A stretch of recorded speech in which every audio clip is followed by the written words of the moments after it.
Next chapter है current electricity. जैसा कि हमको पता है कि अभी तक हम इलेक्ट्रोस्टैटिक्स में स्टैटिक्स चार्ज की बात कर रहे थे, यानी कि सारा चार्ज क्या हुआ था, रुका हुआ।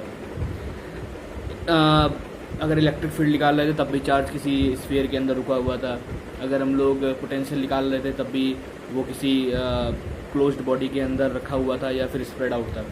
लेकिन कहीं पे भी चार्ज के मूवमेंट की बात नहीं आई थी। यानी कि स्टैटिक कंडीशन में जो चार्ज होता है उसको हम बोलते थे इलेक्ट्रोस्टैटिक्स। अब जो हम बात करेंगे किसी भी चार्ज की, वो चार्ज स्टैटिक कंडीशन ना होके डायनेमिक कंडीशन होगा। कौन सा कंडीशन होगा? डायनेमिक। अगर चार्ज डायनेमिक कंडीशन में आ जाए, यानी कि वो मूव करने लगे।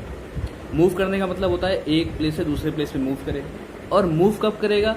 जब हम पॉजिटिव चार्ज को निगेटिव चार्ज से अट्रैक्ट करेंगे और निगेटिव को पॉजिटिव चार्ज से अट्रैक्ट करेंगे, तभी चार्ज मूव करेगा। अगर ऐसी कंडीशन आती है तो हम बोलते हैं charge is in dynamic condition. और चार्ज अगर डायनेमिक कंडीशन में आता है तो उसको हम बोलते हैं करंट इलेक्ट्रिसिटी। बहुत अच्छी बात है। करंट इलेक्ट्रिसिटी से 3-4 चीज़ें हम समझ सकते हैं। सबसे बड़ी बात क्या है, करंट इलेक्ट्रिसिटी चैप्टर्स जो भी है वो बोर्ड में बहुत इंपॉर्टेंट है। इसमें कुछ चीज़ें पॉइंट वाइज में नोटिस करूँगा और उसको नोट डाउन कर लेना, ये ज़रूर पूछा जाता है।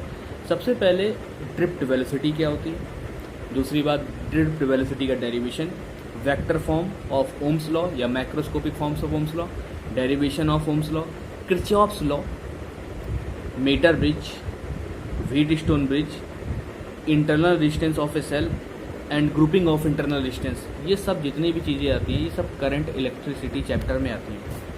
तो दूसरी बात ये भी है कि करंट इलेक्ट्रिसिटी में अगर इतनी सारी चीज़ें आ रही हैं, इसका मतलब ये है, हम सीधे सीधे बोल सकते हैं कि करंट इलेक्ट्रिसिटी बहुत ज़्यादा इंपॉर्टेंट चैप्टर है। कुछ चीज़ हम समझाना चाहते हैं।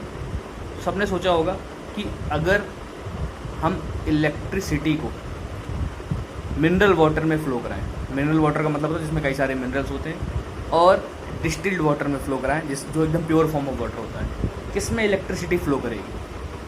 तो अगर हम कॉमन सेंस की बात करें कि इलेक्ट्रिसिटी किसमें फ़्लो करेगी, तो मिनरल वाटर में इलेक्ट्रिसिटी फ़्लो करेगी, क्योंकि मिनरल वाटर में NaCl भी हो सकता है, जैसे कि तुम्हारा सॉल्ट वाटर। तो अगर NaCl होगा तो NaCl ईजिली Na+Cl- में ब्रेक हो जाता है, यानी कि प्लस और माइनस चार्ज में ब्रेक हो जाता है। तो अगर हमने ज़रा सा भी पोटेंशियल लगाया या पोटेंशियल अप्लाई किया तो आराम से करंट फ्लो हो जाएगी। कई सारी चीज़ें। तो करंट इलेक्ट्रिसिटी का मिलने मतलब है डायनेमिक चीज़। तो अब धीरे धीरे हम कई सारी चीज़ें इसमें पढ़ेंगे। सबसे पहला जो डेरिवेशन हम लोग करेंगे करंट इलेक्ट्रिसिटी में, वो डेरिवेशन है ड्रिफ्ट वेलोसिटी का, जो कि 5 मार्क्स में पिछली बार भी आया था। ड्रिफ्ट वेलोसिटी से ये ओम्स लॉ निकालते हैं। क्लियर? वेलोसिटी क्या होती है? The average velocity of electron. कई सारे इलेक्ट्रॉन आपस में कोलाइड करके जब दूसरे पोल पे पहुंचेंगे तो जो उनकी एवरेज वेलोसिटी होगी वही क्या होगी? Drift velocity. तो अब डेरिवेशन है ड्रिफ्ट वेलोसिटी का। जैसे कि बताया ड्रिफ्ट वेलोसिटी है, तो ड्रिफ्ट वेलोसिटी जो होती है वो एवरेज वेलोसिटी ऑफ इलेक्ट्रॉन होती है। सपोज करते हैं एक सिलेंड्रिकल वायर है, इसमें n नंबर ऑफ इलेक्ट्रॉन्स है। कितने नंबर ऑफ इलेक्ट्रॉन्स है? n नंबर ऑफ इलेक्ट्रॉन्स है। बात याद रखना, n नंबर ऑफ इलेक्ट्रॉन्स जो हैं वो पर यूनिट वॉल्यूम है। क्या है? पर यूनिट वॉल्यूम। तो टोटल चार्ज और इसका क्रॉस सेक्शन यदि अगर a है और इसकी लेंथ a है तो उसका वॉल्यूम कितना हो जाएगा? इस वायर का जो वॉल्यूम हो जाएगा वो हो जाएगा L × A। n पर यूनिट वॉल्यूम है तो टोटल चार्ज कितना हो जाएगा? टोटल चार्ज हो जाएंगे n × L × A। और चार्ज की यूनिट या इलेक्ट्रॉनिक चार्ज कितना होता है तो मल्टीप्लाई किससे हो जाएगा? A। यानी कि टोटल चार्ज इस वायर में जो हो जाएगा वो NeAl हो जाएगा। अब हमको पता है कि charge equal to current into time होता है, या फिर current equal to charge upon time होता है। तो I इक्वल टू क्या होता है? Q/T। I Q/T। Q की वैल्यू रख दो। Q की वैल्यू क्या है? NeAl/T। लेंथ अपॉन टाइम क्या होती है? वेलोसिटी। यहाँ पे जो वेलोसिटी आएगी उस वेलोसिटी को हम लोग क्या बोलते हैं? Drift velocity. यानी कि एक फॉर्मूला मिल गया I इक्वल टू NeAVD। यहाँ पे VD क्या है? Drift velocity. तो एक डेरिवेशन ये हो गया, इस डेरिवेशन को हम नंबर 1 मान लेते हैं और इसको अलग कर लेते हैं। ये डेरिवेशन ओम्स लॉ में काम आएगा। कहाँ काम आएगा? ओम्स लॉ में।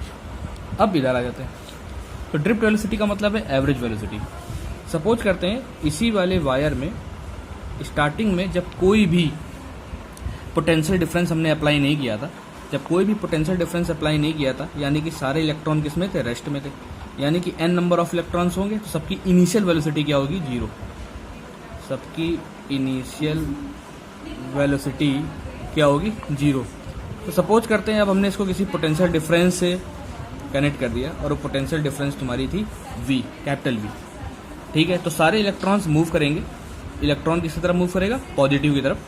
सारे इलेक्ट्रॉन पॉजिटिव की तरफ मूव करेंगे। तो जब मूव करेंगे पॉजिटिव की तरफ, इसका मतलब इनकी कोई ना कोई फाइनल वेलोसिटी होगी। क्या होगी? Final velocity. तो फॉर्मूला हमको पता है, हमने बचपन में ही पढ़ा है, v = u + at। ठीक है, तो n नंबर ऑफ है तो टोटल वाले कितने हो जाएंगे? v1 = u1 + a1t1, v2 = u1 + at2 ... v3 = ut a3। इसी तरीके से n तक आ जाएगा। vn = un + atn। अब कुछ लोग बोल रहे होंगे सर आपने ए में कुछ चेंज नहीं करा। ए में इसलिए चेंज नहीं किया क्योंकि सब में इलेक्ट्रॉनिक चार्ज सेम है और सबके लिए पोटेंशियल सेम काम करेगा। जब सबके लिए पोटेंशियल सेम होगा तो सबके लिए इलेक्ट्रिक फील्ड भी सेम होगी और सबके लिए फोर्स भी सेम होगा। उसकी हम बाद में बात करेंगे। तो अब एवरेज वेलोसिटी की बात करते हैं। तो एवरेज वेलोसिटी क्या हो जाएगी? एवरेज वेलोसिटी क्या बोलते हैं? Drift velocity. तो एवरेज वेलोसिटी क्या हो जाएगी? v1 + v2 + v3 ... vn/n। क्या हो जाएगी? Drift velocity. सबकी इनिशियल वेलोसिटी क्या होगी? 0, जैसा कि हमने पहले बताया था। सबकी इनिशियल वेलोसिटी क्या होगी? 0, क्योंकि सामने लिखा हुआ है। तो सबकी इनिशियल वेलोसिटी क्या होगी? 0। सब में हमको a कॉमन मिल जाएगा। अंदर क्या बचेगा? t1 + t2 + ... tn/n = vd। यहाँ तक क्लियर? अब आती है इंपॉर्टेंट बात। यहाँ पे जो t है वो है रिलैक्सेशन टाइम। अब कुछ लोग बोलेंगे सर रिलैक्सेशन टाइम क्या होता है? यहाँ पे जो t है वो है रिलैक्सेशन टाइम। Relaxation time. तो रिलैक्सेशन टाइम हमेशा कांस्टेंट रहता है। यानी कि एक इलेक्ट्रॉन को एक टर्मिनल से दूसरे टर्मिनल में जितना टाइम लगेगा, सारे इलेक्ट्रॉन को उतना ही टाइम लगेगा एक टर्मिनल से दूसरे टर्मिनल में पहुंचने के लिए, क्योंकि सब में सेम फोर्स लग रहा है। यानी सबके लिए जो टी होगा वो सेम होगा। इसलिए यहाँ पे टी ना बोल के इसको हम लोग बोलते हैं टाउ। यानी कि टाइम का नोटेशन हमने क्या ले लिया? टाउ। और सबके लिए सेम है, यानी t1 + t2 + t3 सब सेम है। तो यहाँ पे क्या हम n टाउ नहीं ले सकते हैं? देखो क्या ले सकते हैं? vd = an τ/टाउ। टाउ से सॉरी an τ/n, n से n कट जाएगा, यानी कि vd = आ जाएगा a टाउ। ठीक है, अब यहाँ तक भी समझ में आ गया। अब बात करते हैं, इसको हम मान लेते हैं सेकेंड। ठीक है, अब दूसरी चीज़ समझो। हमको कुछ फॉर्मूला पता है, हमने पहले बताया था कि इलेक्ट्रिक फील्ड = होता है v/d। पहले ही बताया था, नहीं याद कर लो। एक और बताया था F = EQ। ये दो फॉर्मूले इलेक्ट्रोस्टैटिक के हैं, ये तुम्हें याद होने चाहिए। नहीं याद तो अभी याद कर लो। E की वैल्यू उठा के अगर हम यहाँ रखने चाहें वो बात की बात है। और फोर्स = मास इंटू एक्सेलरेशन भी होता है, तो हम फोर्स की जगह मास इंटू एक्सेलरेशन लिख सकते हैं, EQ। क्लियर? यानी ma = EQ। और E की वैल्यू उठा के हमने यहाँ रख दे, वो बाद में रखेंगे। तो ये इक्वेशन नंबर 3 बन गई, ma = EQ। A की वैल्यू यहाँ से क्या आ गई? EQ/m। इस A की वैल्यू को उठा के हम लोग यहाँ रख देंगे, तो क्या आ जाएगा? vd = EQ τ/m। Q क्या है? इलेक्ट्रॉन। तो क्या हो जाएगा? E τ/m = drift velocity. ये बन गई इक्वेशन नंबर तुम्हारी 3। क्लियर? अब पहले से हमारे पास फर्स्ट इक्वेशन से I = NeAVD मिल चुका था। सेकेंड इक्वेशन से या थर्ड इक्वेशन से, इसको सेकेंड मान लेते हैं चलो, सेकेंड इक्वेशन से vd = E τ/m मिल चुका था। अभी हमको E की वैल्यू भी पता है। E की वैल्यू क्या है? v/d। इसको उठा के यहाँ रख दो, तो vd = V upon D E tau upon M. यहाँ वी क्या है, पोटेंशियल, और वी डी क्या है, ड्रिफ्ट वेलोसिटी। ठीक है, वेरी गुड। तो ये था डेरिवेशन ड्रिफ्ट वेलोसिटी का। अब इस डेरिवेशन से हम ओम्स लॉ का डेरिवेशन कैसे करेंगे, बहुत सिंपल है। हमको दो फॉर्मूले पता चल गए। एक तो पता चल गया है V D equal to V upon D E tau upon M, और दूसरा पता चल गया है I equal to N E A V D. हम क्या करेंगे, यहाँ से वी डी की वैल्यू उठाएंगे और ऊपर वाली इक्वेशन में पुट कर देंगे। यानी कि हमको पता था I equal to N E A V D, हम यहाँ से वी डी को उठाएंगे और यहाँ पे पुट कर देंगे। तो क्या हो जाएगा, I equal to N E A V for potential, E tau D upon, ठीक है। यहाँ पे एम क्या है, मास ऑफ इलेक्ट्रॉन। अब बहुत आराम से देखो, v की वैल्यू निकाल लेते हैं, सब उधर चला जाएगा। तो यहाँ आएगा I D M upon N E tau, total ये दो हैं, ठीक है। अब देखो, length of the conductor constant रहेगी, मास ऑफ इलेक्ट्रॉन कांस्टेंट रहेगा, number of electron per unit volume constant रहेंगे, क्रॉस सेक्शनल एरिया कांस्टेंट रहेगा, इलेक्ट्रॉनिक चार्ज कांस्टेंट रहेगा, रिलैक्सेशन टाइम तो हम पहले ही बता चुके थे, सबके लिए क्या रहेगा, सेम रहेगा। इसका मतलब ये पूरी क्वांटिटी क्या है, कांस्टेंट। तो इसको हम पूरे को क्या मान लेंगे, कांस्टेंट, यानी कि रेजिस्टेंस। तो रेजिस्टेंस क्या होता है, कांस्टेंट। अगर टेम्परेचर और कई सारी कंडीशन सेम रहे तो रेजिस्टेंस कांस्टेंट होता है किसी चीज़ का। यानी कि फॉर्मूला क्या बन गया, V is equal to I R, derive हो गया ओम्स लॉ। और यहाँ से हमको R की वैल्यू क्या मिल गई, इंपॉर्टेंट है। यहाँ से हमको R की जो वैल्यू मिल गई वो मिल गई D M upon N E square A tau. अब हमने 10th में एक और फार्मूला पढ़ा है, तुम लोग सोच रहे हो सर फार्मूले पे फार्मूले आ रहे हैं, लेकिन क्या करें, मजबूरी है। हमने 10th में एक और फार्मूला पढ़ा है, और वो फार्मूला क्या है यहाँ पे बता देते हैं। तो फार्मूला पढ़ा है हमने, R equal to rho L upon A, सबको याद होगा, R equal to rho L upon. और यहाँ पे हमने R की वैल्यू क्या निकाल ली, D M N E square upon A tau. यहाँ पे D क्या है, D की जगह हम आराम से L ले सकते हैं, क्योंकि D और L एक ही चीज़ है, लेंथ है। तो हम D की जगह यहाँ पे आराम से L ले सकते हैं।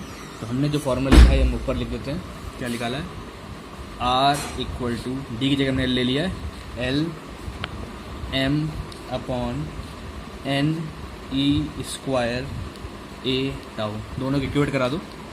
तो rho L upon A equal to L M N E square A tau, A से ए कट जाएगा, एल से एल कट जाएगा, तो rho equal to M upon N E square tau आ गया।